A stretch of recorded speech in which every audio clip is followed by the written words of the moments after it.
Hey, I'm JT with WTI. Do you need some sleep? Because I do. And that's one reason I got these Lavince sleep headphones. Let me tell you why. While blocking out obtrusive light, this headband also has Bluetooth headphones embedded in the band that rest on top of your ears, rather than earbuds that poke into your ear and can get painful, especially when laying down.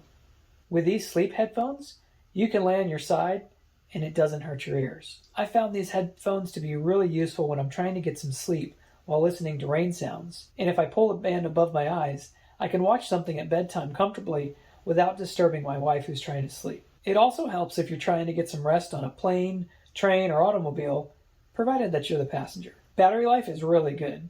It plays sounds all night and still has a little juice left in the morning. I was really happy to see that it charges with USB-C because that's what I use for all of my other mobile devices. I also like the Velcro straps because you can adjust it just how tight or loose as you want, rather than just having one size that just stretches. So if your Bluetooth headphones that you already own just really don't work well while you're trying to lay in bed, or if you're looking for something that's going to block both light and sounds out by having noise camouflage, I think these Lavince sleep headphones are a really good niche. And that's my point of view.